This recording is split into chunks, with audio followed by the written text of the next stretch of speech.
Hello everyone, welcome to Redmen TV. It is your Liverpool daily news. I am Paul Machin. I am joined by Tom Dutton today. Tom. Hey. Hey. I look a bit scruffy this morning, as usual, but it's all a big mess. And Is it? You be the judge. I like the fact that you made a conscious effort to try and sort it out earlier before we were filming. I've never seen you actively take steps to change that. You're growing as a man, as a person, as a human being. Yeah.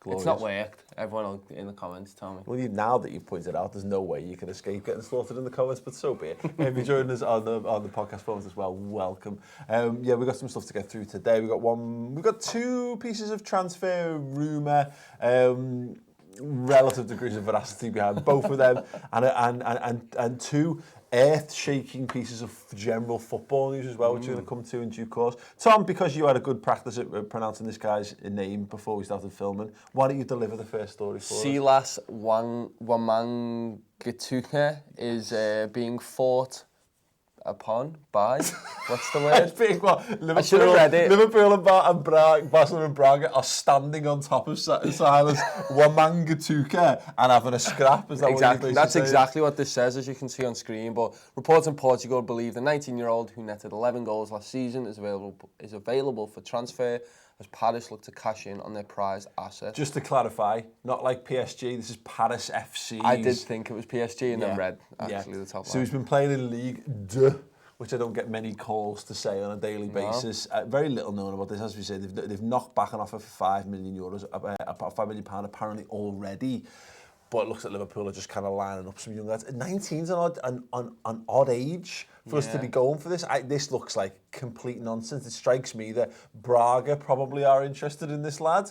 And then they've gone, well, we'll just throw Barcelona and Liverpool in there for the sake of... It gets clicks. It got us talking about it. We are now talking about this lad who we're never, ever going to see ever again. Absolutely. But he could be one of them, late bloomer, turns out to be a world-class player, and we never got him for $5 million. Yeah, absolutely. He can join the same day that we get Omar Abdul Qadir as well. He was the big one throughout the season. I wouldn't put too much stock in that, of course. What we've got is we've been flying up on the brand new channel. We've told you this all week. I'm going to continue to press home. On the 8th of July, Redmen News launches as its own channel. This show will be moving over to there. Less of an issue for the podcasters, but we'll work that in due course. But yeah, there's a brand new channel. We've got 2,637 subscribers as we record, and I wanted 2,500 by the time we came back. So fantastic work, everyone. Obviously, this is Friday. The show won't be returning until Monday. I think we can get to 5,000 by Monday.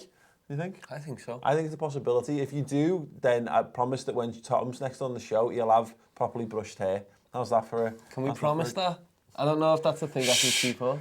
I'm not... We'll cross that bridge when we get there. So get over. We'll put the link as a pinned comment. If you're watching this live, it'll be in the description underneath after the fact. And if you're watching on YouTube, it's going to be in the end cards as well. If you're there listening to the podcast version, it affects you less if you got this on Acast or whatever. But stay tuned to @the_Redmen TV. But if you subscribe right now, take a screenshot of what number subscriber you are and tweet it to @the_Redmen TV. And Ross, who needs some work to do, will give you a little bit of social media love for all that as well. Anyway, move on. Before we get back to transfer stuff, this is worth covering. Fernando Torres has announced his retirement from football. We've got a big special on this, which is going to be going up later today. I've just skipped ahead to the next news story. Shock. Torres, a bit. It's weird. I'm glad. I feel a bit sad about this because I loved Fernando Torres. I thought he was fantastic.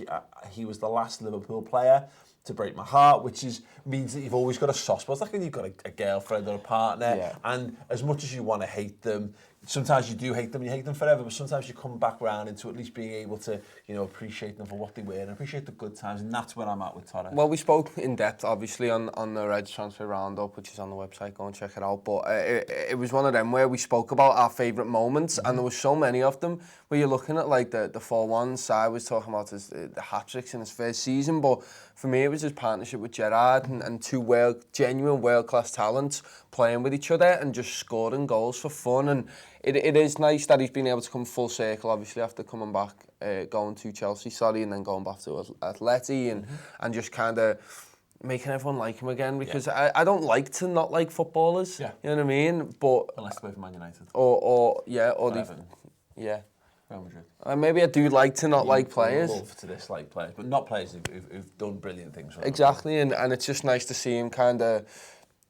Look, there's so many good things that he's done for this club, and now we can appreciate them. Absolutely. So yeah, we've done it in depth and detail. It's on the Reds transfer rounder, but it's so big, and we do have a soft spot for Torres, so that's going to be going out later on the YouTube channel as its own standalone bit. But yeah, next Sunday, the 23rd at 10 a.m. local time in Japan, I'll have a press conference in Tokyo to explain all the details. Having said, I have something very important to announce. After 18 exciting years, the time has come to put an end to my football career. All the best, Nando. Transfer news then. Tom. Oh, we're going to look at this lad. Jurgen Klopp is eyeing up a move to bring junior Firpo to Liverpool. And all the justification that is needed for this probably entirely nonsense link is the subtitle here of, after letting Alberto Moreno leave on a free, the Reds need another left-back ahead of next season. Do we? Do we? I mean, maybe, probably. But we've still got James Milner there to play left back. Yeah. I did have a look at some of his stats, and these are all, again, on that show that we did. But he's very comparable to Robbo in some of his stats. Obviously, less appearances. But it's quite interesting. He's a very attacking fullback. Yeah. That's why Barcelona are interested as well in terms of getting up the pitch. But that's the one area that we need to be good at, is having defensive stability. Obviously, you can rely on your midfielders to cover that, your Virgil van Dijks to cover over on the left-hand side, but you need to be a good defender first and foremost. And look, if he is that, I mean, there's a €50 million price tag on the lad. He's 22 years old. Is it worth that amount of money? Well, this is interesting because he's played for the Spain under 21s, but obviously, say 22 years old he is now. He's under contract until 2023, reportedly, but Betis will demand any interested party must pay his full €50 million release fee. It's a lot of money. That's I think you can get established for that. Maybe. Let us know. What would you agree? We're going to be taking some of your comments at the end of the show, so if you've got any thoughts on the things we've discussed, make sure you give them in the comment section. If you want to super chat as well, please, by all means, do. And the really big news that's broken in the world of Liverpool transfers. I know, yeah, literally nearly lost it there for a second. It's a big moment. James Pearce, Echo. After 14 years at the Echo, including 8.5 as the Liverpool correspondent, I'll be leaving on July 5th. It's been an absolute privilege, and I feel very lucky to have worked with so many great people, and the opportunity has opened up to cover the Reds. More on that to follow. And he says, thank you for all the kind comments, they mean a lot. Jamie Carragher followed up with the brilliant. Good luck, James. I like that you're hanging around for a month doing nothing just so you can break the Mbappe stuff on July 1st. And obviously, just to clarify, I said he saw them in Tesco and Park Road before, so it looks promising. It's one of them. There's a few journalists who, when they say stuff about Liverpool, you know that it's fact. You know they've done the research. You know that they've not just put it out there for clicks and clickbait. It's genuine fact, and James Pearce is one of them. It's going to be interesting to see what he moves on to, but it's strange. It's going to be weird. Like, I'm sure he'll still break Liverpool news, and you'll still be able to follow him and find out all that. But I always just loved. You see everyone talking about it, and you wait for me. It's Mel Reddy and it's James Pearce. As soon as they start writing about it, I go bang, there it is. Well, listen, it's funny because Fernando Torres there announced his retirement, and he basically just set this. I've got a press conference coming up. No one's interested in the press conference. No one's going to watch that press conference. I didn't even know it was a thing because I've not seen it reported. We're going to be waiting on Tenderlooks, waiting to find out what James Pearce's next big money move is. And as soon as we know, we'll be breaking it live on the Redmen Daily News. We're going to get through some of your comments right now, so Si, if you can barrel into them for us, that would be much appreciated. Joseph Beattie, who's actually a Man City fan, said he's a good left back, but he won't want to be a backup. The Firpo stuff, I imagine, yeah. I mean, he'll get game time, and that's the thing that we spoke about more in depth on the show. We will get game time. There are many competitions that we're going for next season. We want to win as much silverware as possible. I mean, you're playing alongside the best left back in world football. You're going to be back up, mate. Yeah, well, and that's fine, and he's young enough that he's got time to develop. I think we're in an interesting situation where so many of our first team players have so many of their good years left ahead of them that it is difficult to buy someone else, because Andy Robbo there's a gulfing class between him and the vast majority of left backs Liverpool have owned in the Premier League era. So you would have to come in and be something special if you want to get a game. But that I wonder, I still contend that between Milner and Adam Lewis and possibly Joe Gomez in the mix as well, we're pretty well covered now, because the Milner stuff is the way it all boils down to. In the past, I think people might have shrugged their shoulders or rolled their eyes.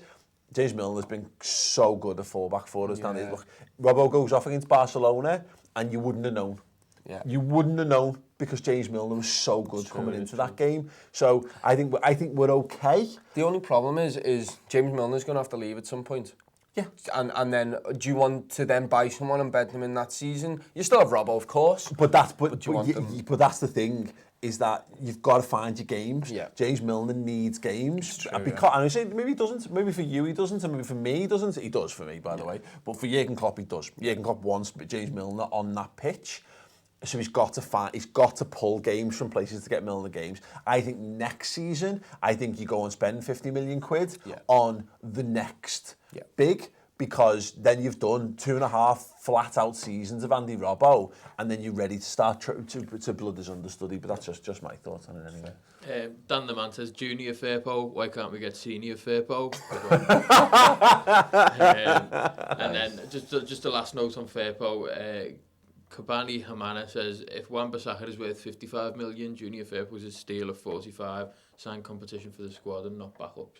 That's interesting, the whole Steele thing, though. That's the thing for me. I've seen lots of Wan-Bissaka. I think that's too much for him, to be perfectly honest, even though I think he's terrific. Player, that's a Man United tax I think he's got on him there, and the English tax and what have you. I think you can buy players as good as Wan-Bissaka. I'm not saying I don't know the names of these, but you could go to the Bundesliga or you could go to La Liga, and I'm not sure. I don't know because I don't know where Betis are. I haven't paid attention to Real Betis since 97, 98 when I had them on Champ Manager and I signed Robbie Fowler on a free transfer. They beat Real though the other.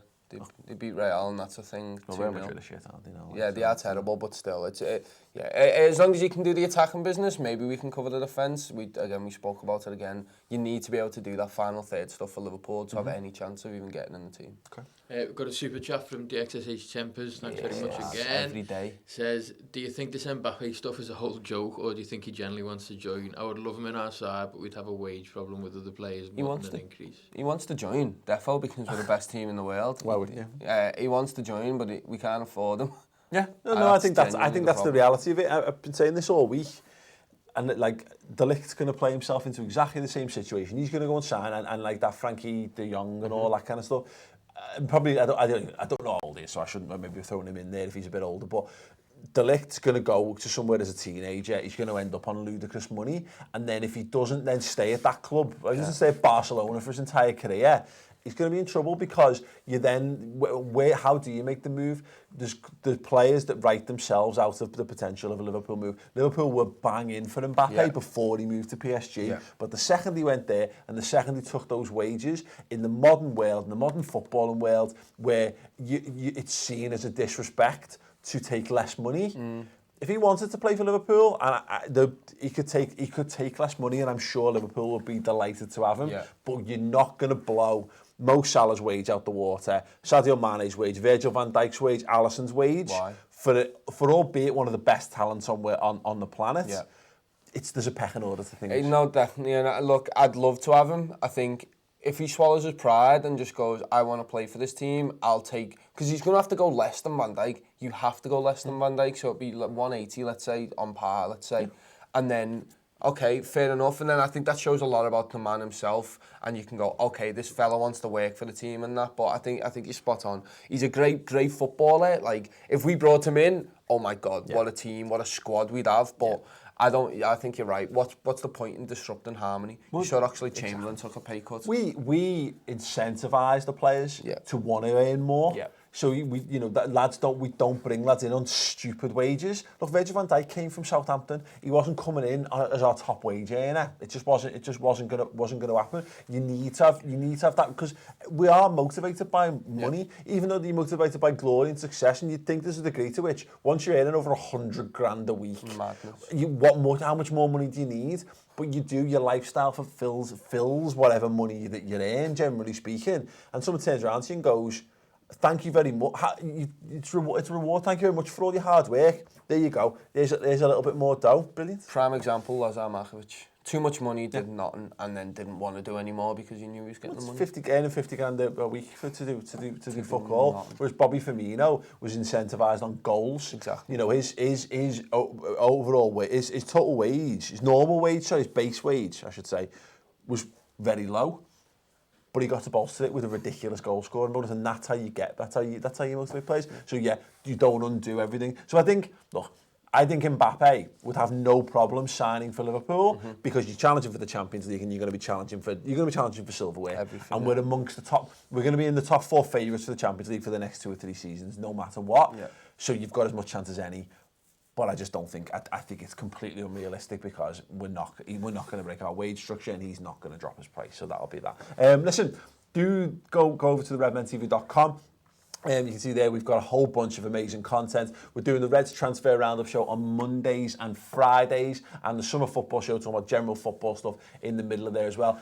Chris has got a newsroom podcast with Leanne Prescott. We've got James Pearce coming in next week as well to talk about his big money move. So make sure you subscribe for all that, of course.